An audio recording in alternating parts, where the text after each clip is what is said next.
성경 마태복음 22장입니다. 신약 성경 마태복음 22장 34절에서 40절까지의 말씀입니다.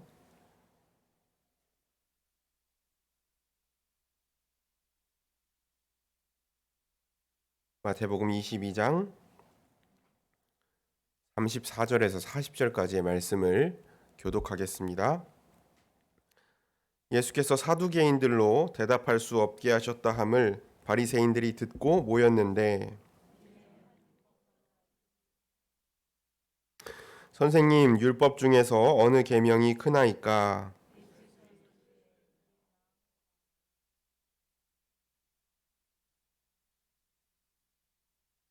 이것이 크고 첫째 되는 계명이요.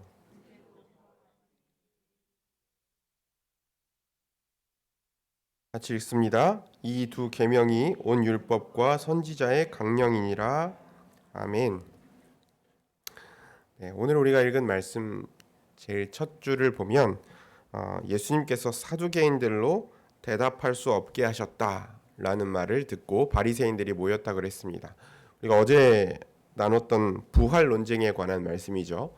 부활이 없다고 믿고 주장하는 사두개인들이 예수님께 나와서 예수님을 곤란하게 만들려는, 부활을 믿는 자들에게 부활이 없다는 것을 보여주게 하려는 그 논리를 가지고 예수님께 나와왔는데, 예수님께서 그 논리를 다 깨시고 오히려 그들에게 성경도 모르고 하나님 나라도 모른다라고 말씀하시면서 가르치셨던 그 이야기를 듣고 이제 그 사두개인들과 어느 정도는 대척점에 서 있는 바리새인들이 예수님께 나와서 예수님께 도전을 하는 겁니다. 바리새인들 중에서 율법교사 서기관이었던 사람 한 사람이 와서 예수님을 시험하기 위해서 물어보는 거죠. 그 질문이 뭐였습니까? 율법 중에서 어떤 계명이 가장 중요합니까? 이렇게 묻는 거죠. 그러니까 핵심을 짚을 수 있느냐, 요거를 지금 테스트하려고 하는 거예요. 바리새인들 중에서 율법 교사다. 그러면 율법에 대해서는 이 당시 유대인들 중에서 제일 정통한 사람인 거죠. 그렇기 때문에 전문 분야를 가지고 나온 거예요. 예수님에게 이 율법에 관해서 정통한 사람들이 율법 중에서 가장 중요한 게 무엇입니까? 핵심이 무엇입니까를 물어서 예수님이 혹시라도 이제 좀 어설픈 답변을 하신다든지 잘못된 답변을 하시면 그 예수님을 곤경에 빠뜨릴 수 있겠다라고 생각해서 이 질문을 가지고 온 것입니다. 몇 번 말씀 가운데 나눈 적이 있는 것 같은데, 이 당시 유대 랍비들이 계명을, 율법을 613가지로 정리했다, 그런 얘기를 드린 적이 있어요. 613가지로. 그 중에 248개는 무엇을 하라라는 명령으로 되어 있다. 하라, 하지 말라가 613가지가 있다는 거예요. 율법에. 긍정 명령이 248개고 하지 말라 365개는 하지 말라 부정 명령으로 이제 랍비들이 이것을 정리를 했는데요. 이 유대 종교 지도자들은 이 613가지의 계명 중에서 가장 중요한 계명, 혹은 이 전체를 아우를 수 있는 핵심적인 계명이 무엇입니까? 라고 예수님께 물은 것이죠. 그들도 이것이 고민했던 주제였어요. 그들 자체도, 율법 교사들 자체도 이게 고민했던 주제였고, 그러니까 난제였던 거죠. 이걸 예수님께 물은 것이죠. 이 가장 중요한 계명을 생각하기에 앞서서 우리가 잘 알다시피 613가지의 이 율법을 관통하는 핵심적인 그 명령들을 하나님께서 시내산에서 이스라엘 백성들과 언약을 맺으실 때 10가지 말씀으로 주셨잖아요. 우리가 소위 10계명이라고 부르는 10가지 말씀으로 압축할 수 있습니다. 613가지를. 그래서 먼저 하나님과 관계된 1계명부터 4계명까지의 내용, 그리고 사람과의 관계, 이웃과의 관계에 관련된 그 뒤의 내용들. 그러니까 1계명이 너는 나 외에 다른 신을 내게 두지 말라는 것이잖아요. 그리고 너를 위해서 형상을 새기지 말고 여호와의 이름을 망령되게 부르지 말고 또 안식일을 거룩하게 지켜라. 하나님과의 관계에 있어서 중요한 계명들이 이제 나오고요. 그 뒤에 이제 부모를 공경하고, 그렇죠? 살인하지 말고, 간음하지 말고, 도둑질하지 말고, 거짓 증거하지 말고, 내 이웃의 집을 탐내지 말고, 이런 이웃 간의 관계에 관한 말씀으로 이 하나님과의 관계, 또 이웃과의 관계에 대한 말씀으로 십계명이 이루어져 있는데요. 오늘 예수님께서 이 가장 중요한 율법이 뭡니까? 가장 중요한 계명이 뭡니까? 라고 묻는 이 율법 교사에게 네 마음을 다하고 목숨을 다하고 뜻을 다하여 네 하나님을 주 너의 하나님을 사랑하라 라는 것이 가장 중요하다라고 말씀하셨죠. 이게 가장 중요하고 첫째 되는 계명이다. 예수님 이렇게 말씀하셨습니다. 이 말씀이 신명기 6장 5절의 말씀인데 유대인들도 이 10계명에 아까 우리가 나눴던 1계명부터 4계명 하나님과의 관계에 관련된 이 말씀을 하나로 압축했을 때 이 신명기 6장 5절이라고 판단하고 있었어요. 그렇기 때문에 모두가 납득할 만한 그 자리에 있었던 모두가 납득할 만한 말씀이었죠. 그리고 예수님께서 둘째 계명을 말씀하시면서 그와 같다. 그러니까 이것도 마찬가지로 첫 번째 계명에 마찬가지로 중요한 율법 계명인데 이웃을 내 몸과 같이 사랑하는 것을 예수님께서 말씀하셨죠. 예수님께서는 지극히 작은 자에게 한 것이 나에게 한 것이라고 말씀하시잖아요.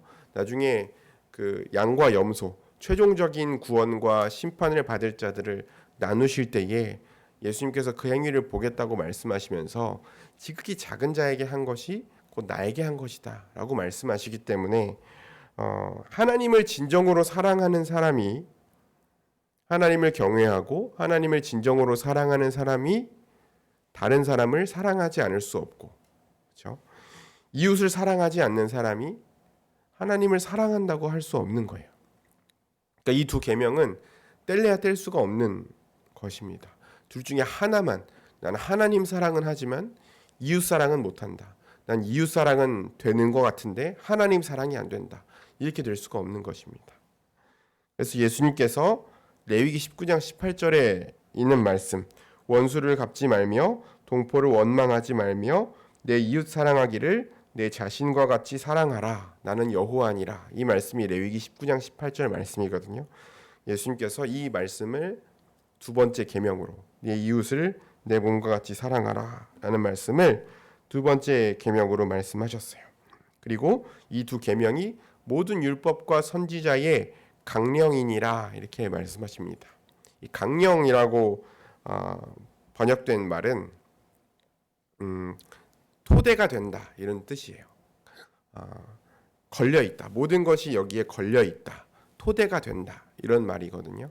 그러니까 여기서 율법과 선지자라는 것은 당시 예수님 시대에 그들이 성경으로 받아들이고 있었던 구약 성경을 의미하는 것이고 구약 성경 전체가 이 하나님을 사랑하라는 말씀과 이웃을 내 몸과 같이 사랑하는 말씀을 토대로 두고 있다. 이 두 가지 하나님 사랑과 이웃 사랑을 토대로 모든 율법과 모든 구약 성경이 세워져 있다라고 예수님께서 한 번에 정리해서 말씀해 주신 것입니다. 근본 원리를 예수님께서 분명하게 말씀해 주신 것이죠. 그러니까 우리도 신앙생활을 함에 있어서 우리가 중요하게 생각하는 수많은 해야 되는 일들과 하지 말아야 되는 일들이 있잖아요. 그런 것들을 생각할 때 그 근본이 되는 원리, 이것이 정말 하나님 사랑을 위한 것인지 또 이웃 사랑을 위한 것인지를 우리가 생각해보고 그 원리에 따라서 해야 되는 것과 하지 말아야 되는 것을 판단해야 되는 것이죠. 우리는 그 하나님의 율법을 대할 때에 주로 어떤 것을 떠올리냐면 이 세상의 법을 같이 떠올리게 돼요. 하나님의 법과 사회의 법을 같이 떠올리게 되잖아요. 이 사회의 법이라는 것은 이 사회의 질서를 유지하기 위한 최소한의 기준입니다. 그렇죠? 우리가 법만 안 어기면 되지라고 생각하고 사는 건 너무 위험한 일이죠. 그렇죠? 우리 안에 서로를 배려하고 서로를 이해하고 또 질서를 유지하는 데 있어서 수많은 그 암묵적인 약속들이 있잖아요. 그 법이라는 것은 최소한의 기준이고 우리가 어겼을 때 처벌을 받는 기준이잖아요. 그래서 걸리면 벌 받는 것, 정도로 법을 생각할 때가 많다는 거예요. 하나님의 법을 생각할 때도, 율법을 생각할 때도 걸리면 벌 받는 것, 하나님 앞에 하나님이 아시면 징계를 받을 만한 것들이라고 생각한다는 거예요. 그래서 이것만 어기지 않으면 되지. 내가 선을 정해 놓는 것이죠. 이 선을 정해 놓고 내가 어떻게든 이건 어기지 말아야지 라는 기준 정도로 하나님의 율법을 생각하게 되는 거예요. 그렇게 생각을 하다 보면 하나님의 율법을 최소한의 기준, 내가 넘어가면 벌을 받는 것, 이런 기준으로 생각하게 되면 자연스럽게 어떤 생각을 하게 되냐면, 하나님의 말씀이 선한 건 알겠지만 그걸 우리가 부정할 수는 없잖아요. 하나님의 말씀이 선하지만, 하나님의 기준이 중요하지만, 그 기준이라는 건 우리의 자유를 규제하고 우리의 삶을 속박하는 역할을 한다라고 생각하기가 쉬워요. 하나님의 말씀 좋은 거지만 내가 하나님의 말씀을 지키려고 뭔가를 내가 못하게 되고 억압받고 규제받는다라는 생각이 우리의 마음속에 떠오르게 된다는 거예요. 그리고 그것을 이제 기준으로 삼다 보니까 그 하나님의 율법을 어디에 주로 사용하냐면 우리의 신앙의 점수를 매기거나 다른 사람들의 신앙을 평가하는 기준으로 삼아요. 하나님이 이런 기준을 갖고 계신데 오늘은 내가 이렇게 했으니까 되게 잘했고, 오늘은 이렇게 했으니까 못했고, 저 사람은, 나는 이걸 했는데 저 사람은 안 하니까 저 사람은 나보다 신앙이 낮은 단계에 있고, 이런 식으로 평가하는 데에 이 기준으로 사용한다는 거죠. 근데 오늘 예수님의 말씀을 통해서 예수님이 우리에게 가르쳐 주시는 바가 뭐냐면, 하나님의 계명의 목적이, 하나님이 우리에게 계명을 주신 목적이, 율법을 주신 목적이 우리를 울타리 안에 가둬놓고 통제하고 평가하기 위해서 이 율법을 주신 것이 아니라, 우리가 창조주의자 구원자이신 하나님을 우리의 모든 것을 다해서 사랑하면서 살아갈 수 있도록, 그리고 그 하나님으로부터 받은 사랑을 우리가 풍성하게 누리고 다른 사람들과 나누며 살아가게 하기 위해서, 그런 삶을 살아가게 하기 위해서 우리에게 율법을 주셨다는 것을 우리가 예수님의 말씀을 통해서 알 수 있습니다. 그러니까 이것은 통제와 규제를 위함이 아니라 우리가 하나님 안에서, 하나님과 관계 안에서 풍성한 복과 안식과 평안을 누리고, 또 이웃과의 관계 안에서도 하나님 나라를 누리며 살아갈 수 있는, 적극적으로 정말 하나님이 허락하신 그리스도 안에서 주신 그 모든 좋은 것들을 누리며 살아갈 수 있는 방향으로서, 길로서 우리에게 주신 선물이라는 것을 우리가 알 수 있어요. 이 시간 우리가 이 새벽에 기도할 때에 우리가 하나님의 말씀을 대할 때, 우리가 신앙생활에서 반드시 지켜야 될 어떤 규칙, 반드시 드려야 할 예배, 반드시 해야 될 봉사, 이런 소극적인 적용을 넘어서서 정말 하나님을 내 모든 것을 다해서 사랑하겠다는 결단, 오늘 하루 살아갈 때에 정말 내가 나의 모든 것을 다하여 내 마음과 몸과 뜻을 다해서 하나님을 사랑하겠다는, 힘과 뜻을 다해 하나님을 사랑하겠다는 결단, 그리고 그 이웃을 정말 내 몸과 같이 마치 나 자신인 것처럼 사랑하고 섬기며 살아야겠다는 결단이 우리의 신앙생활 가운데 있을 수 있기를 주의 이름으로 축원합니다. 기도하겠습니다. 하나님 아버지, 오늘 유대인의 율법 교사들이 예수님께 나와서 가장 큰 계명이 무엇입니까? 라고 물었을 때에 예수님께서 하나님을 사랑하고 나의 모든 것을 다하여 하나님을 사랑하고 내 이웃을 내 몸과 같이 사랑하는 것이 우리가 지향해야 할, 우리가 목표로 삼아야 할, 우리가 소망해야 할 모습임을 가르쳐 주셨습니다. 우리의 삶에 하나님의 말씀을 내 삶을 규제하고 억압하는 것이라고 생각하며 내가 해야 할 최소한의 의무와 도리만을 행하며 살아가려고 했던 우리의 마음을 이 새벽에 하나님께서 바꾸어 주셔서 우리가 하나님의 말씀을 대할 때에 정말 하나님을 모든 것을 다해 사랑함으로 말미암아 하나님 안에서 누릴 수 있는 그 하나님 나라의 복과 안식을 누리는 자들, 그리고 이웃을 내 자신과 같이 사랑하는 공동체를 세움으로 인하여 이 악하고 음란하고 자기중심적인 세상 가운데에서도 하나님 나라를 풍성히 누릴 수 있는 우리 교회 공동체로 세워질 수 있도록 인도하여 주시옵소서. 예수님 거룩하신 이름으로 기도합니다. 아멘.